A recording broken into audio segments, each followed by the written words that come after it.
Hey beauty baes, welcome to my channel. I am Maria, aka agapelovegirl. Thank you so much for joining me today. But today's video is all about makeup products that I want but probably won't buy. Now, I'm not sure if someone else has done this type of video or not. I feel like this topic is very similar probably to like Samantha March's Will I Buy It?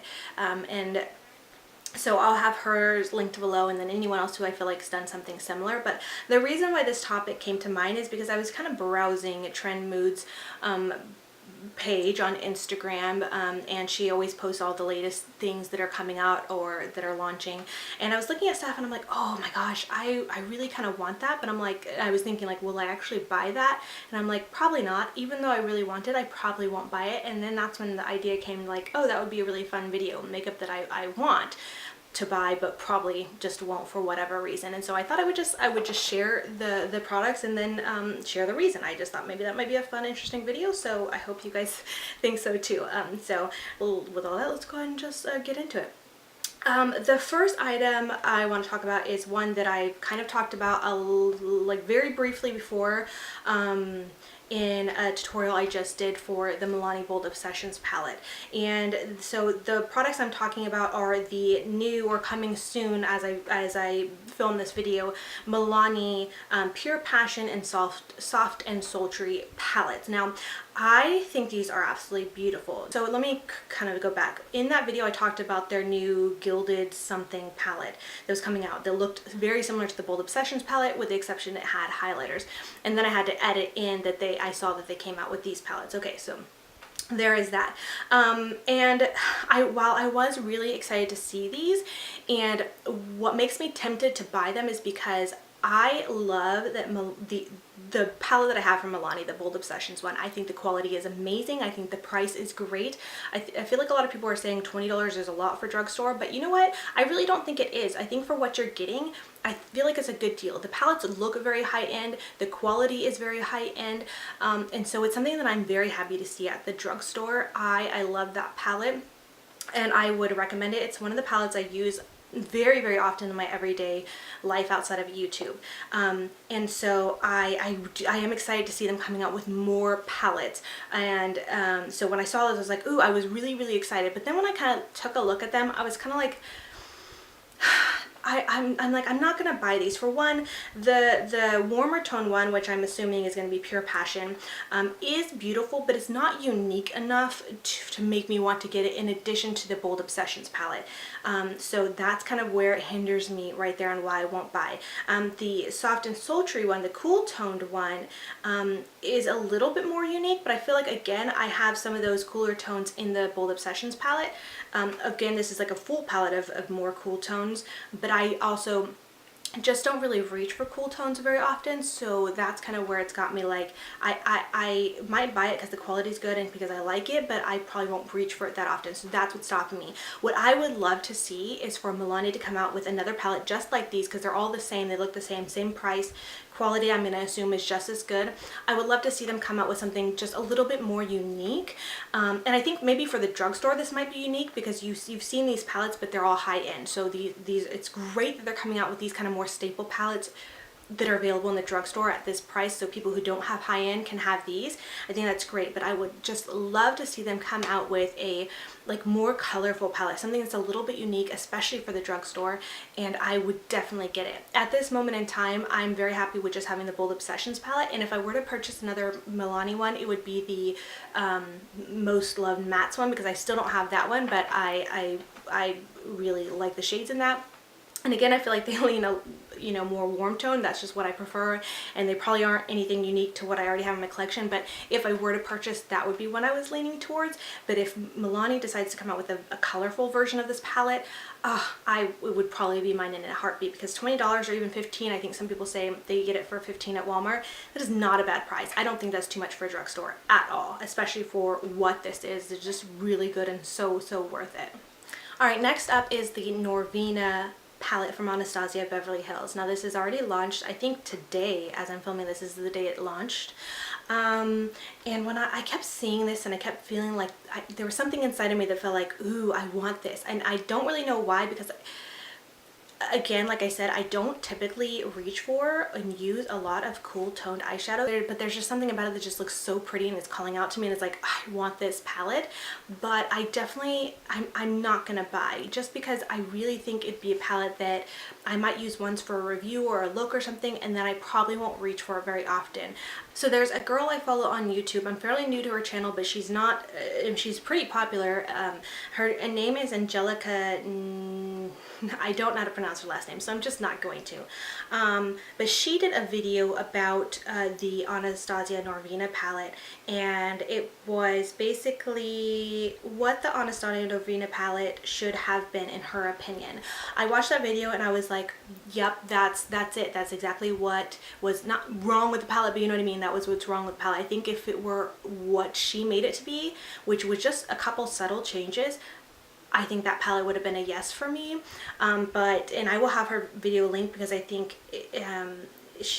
her ideas and what she had to say about it was just so right on, and I was like, when I watched her video, I was like, yes, that is it. That's exactly it. That's why I'm not buying. You know, I think that if it were the way she had it, I probably would be a lot more tempted to buy, but I as pretty as it is and as tempting as it is, it's just something that I know I'm just not gonna buy. Alright, and next up is the Morphe Dare to Dream, or no, Dare to Create palette, and this is one that is not new. It's something they're bringing back. It was from their holiday 2017 collection, and they're bringing it back.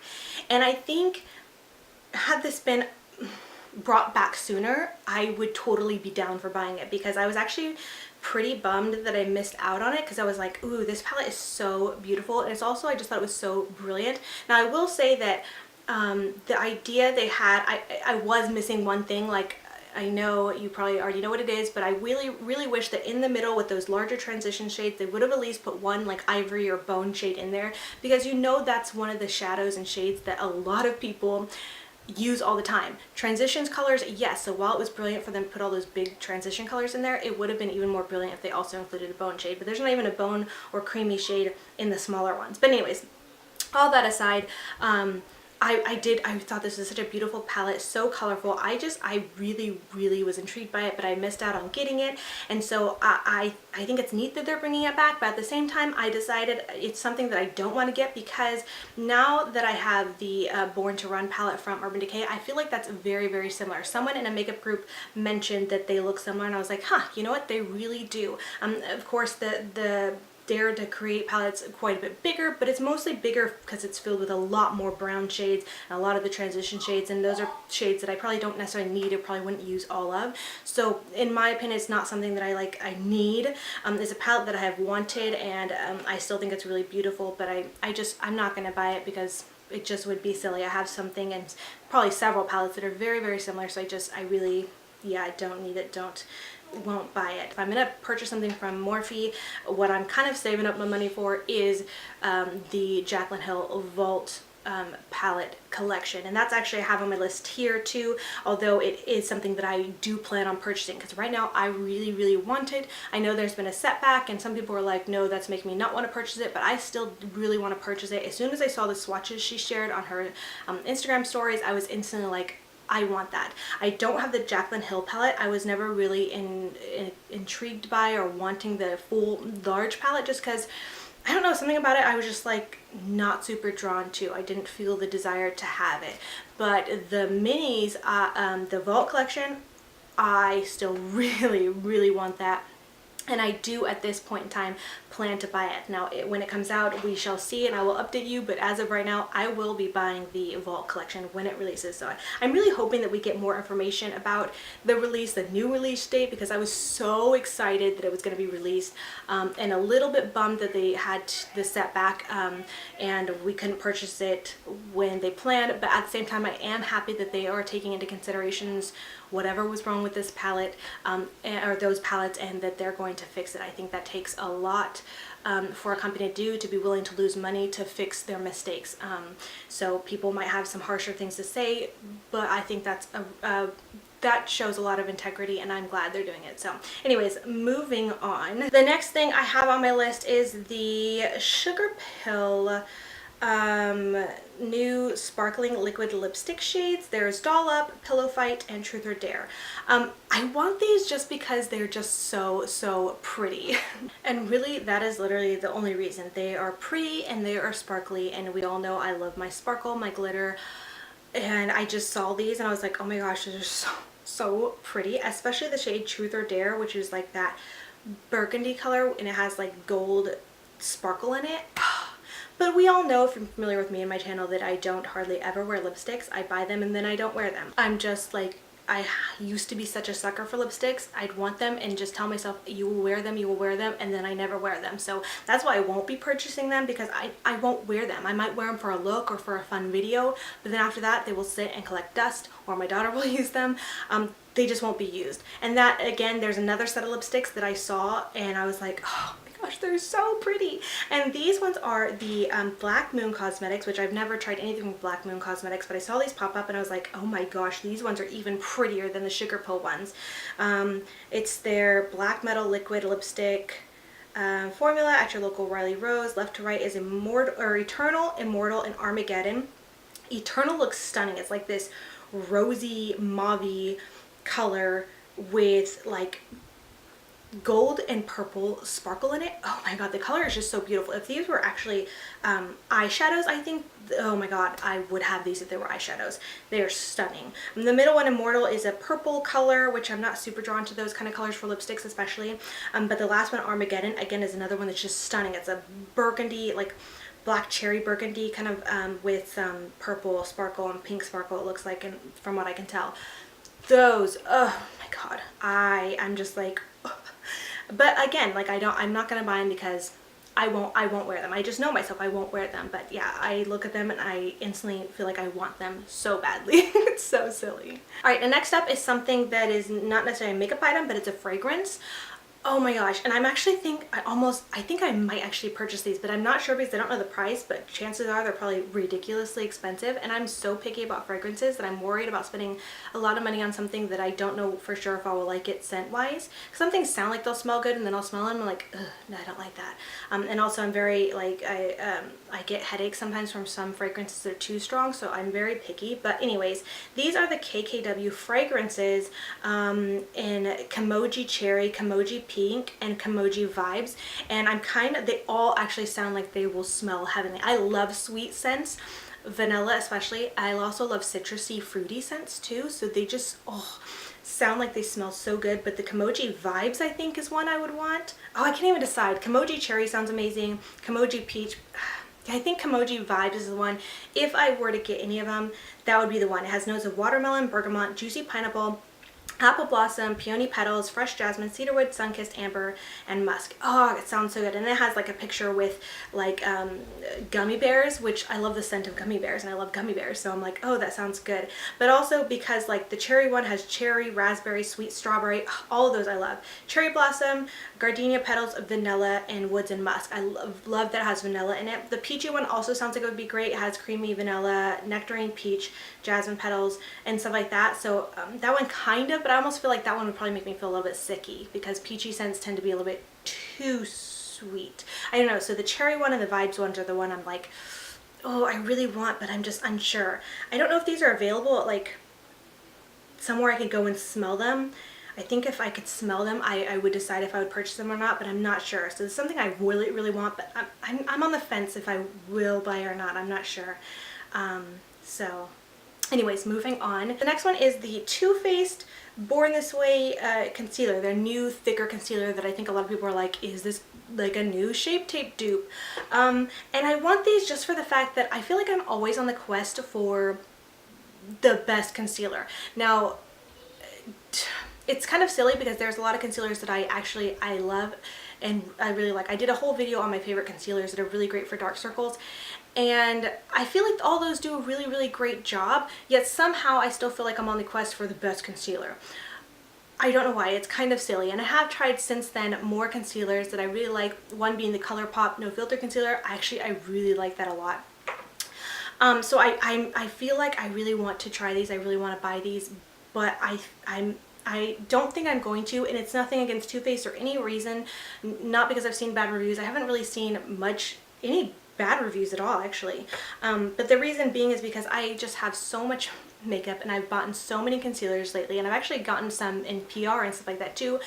I just have so much to use up. I feel like it'd be really, really silly of me to buy a brand new concealer when I have so many to use up and things like that. So I might buy these in the future when I start dwindling down and actually running out of concealer. But for right now, I kind of want to focus on using up the ones that I have now currently, that I already love and stuff like that before buying a new one. So that's the only reason I'm not getting that. Speaking of Too Faced, I have another set of products from Too Faced, and that is and there's really not a lot about these up yet, but the Tutti Frutti Too Faced collection. Now I'm seeing pictures of it and it's like a whole collection. So when they like come out with a collection, I mean, they really do it up. I haven't purchased Too Faced products in the longest time. Now I'm really these are appealing to me because the whole fruity, I love that stuff.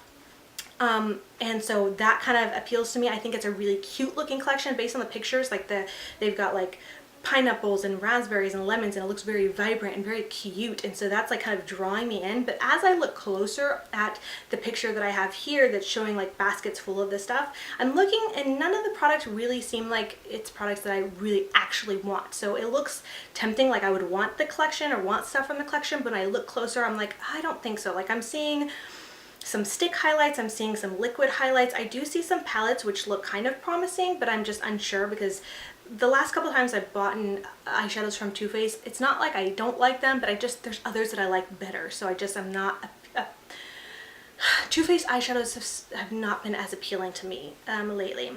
Okay, so I'm also seeing, and these are the packaging. I think the packaging is what's doing it for me. It's so cute. But I'm seeing some blush duos, seeing a Do You spray, and then also what looks like might be a lotion. So it could be a primer or a lotion, and then some kind of spray, whether setting or otherwise. And then highlighters, and then a duo bronzer, it looks like possibly. I'm seeing some lip glosses. They all look super cute. But so I'm feeling tempted, like I want to see it. I'm really excited about it. I don't want to say that I want yet anything from it, but it's something that's on my radar that I'm looking out for. I'm excited about these photos, but at the same time I don't think I'll buy anything from it. But there was a new photo which showed a palette a lot closer up, and this one looks really pretty. It's like a raspberry palette, and it looks super pretty. It doesn't look like it's anything super unique, so it's not like I need this palette. I'm pretty sure a lot of these are probably dupable. It doesn't look super unique, but it looks really pretty, and I'm very, very tempted by it. So I don't really know. I'm on the fence. I'm waiting to hear more and see more from this collection and this launch and things like that before I fully decide if I will buy, but most likely I probably won't, if I'm being completely honest. And then lastly on my list is the Flamingo palette from Violet Voss. It looks really pretty. I think the vibrant colors are really speaking to me. I know there's a couple of yellows in here, and yellows it seems like are super trending right now, yellow eyeshadows.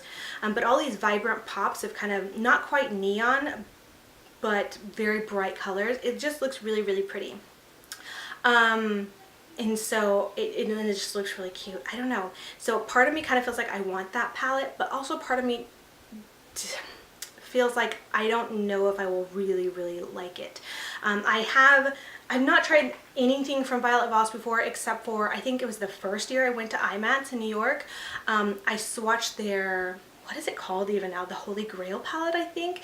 That was like super the rage, super like hyped up, and everybody like loved it and said it was amazing. But I remember going, when I was at IMATS, I went over to their booth and swatched it, and I was like, huh, like the quality to me seemed like, because the Holy Grail palette, I will admit, it's a beautiful looking palette, and I was considering buying it until I went over there and swatched it, and I swatched it and I was like, just not impressed. It felt, from what I remember, very chalky, very just inconsistent, and I walked away and was like, no, I'm not gonna buy it. The quality doesn't seem like something I would like. Of course, this was several years ago, so who knows what their quality might be like now. It might have improved. I might be wrong, because literally all I did was finger swatch it. It's not like I tried it with a brush, and I know things are not always the same swatch with your fingers as they are with a brush. Things can go and swipe patchy and chalky, but then blend beautifully on eye. So it's, you know, a quick judgment that I made, because of course I only had so much money to spend at IMATS and I wanted to spend it wisely, but I chose to pass on that one and felt like I wasn't impressed by the quality, but I could have been wrong. A lot of people like Violet Voss, and so I don't know, I'm very tempted by this palette. It looks really pretty, but in the long run I kind of feel like I just probably won't buy it. But I would love to know your guys' opinions. If you've tried anything from Violet Voss and you think their shadows are good and worth it, you know, that might sway my opinion, but you know, we just shall see in the future. But I would also love your opinion on anything else that I mentioned. Like, do you think you'll be getting any of these products? Why or why not? I would love to hear also anything that you're looking at that you kind of want but you know you probably won't buy, whether it's for, you know, you already have so many in your collection, whether it's financial reasons, whether you're on a no buy, or whether you just don't think you'll actually use it and you just want it because it's hyped up. I think we all, I know I do, sometimes fall into this trap of like when things get super hyped up or when things are new or they come out because it's a brand you love, you think you feel like you need to have it all, and we get carried away. But sometimes it's nice to look at something and be like, I really want that, but you know what, I'm gonna pass on it because of this and this reason. And just really understanding, like, you know, maybe you already have something similar in your collection, maybe you just don't have the funds for it right now, maybe you want it but you don't think you'll use it. You know, several of those are reasons, you know, for me personally. So I think it's just interesting to take a look at that, and I would love for you guys to share, you know, your thoughts on this as well, and any products you're kind of wanting but not going to purchase. So anyways, that's it. Enough of my rambling. I really hope you guys enjoyed this video and found it helpful, entertaining, and just enjoyable, I guess. So thank you guys so much for watching, and until next time, much love and hugs to you. Bye, beauty babes.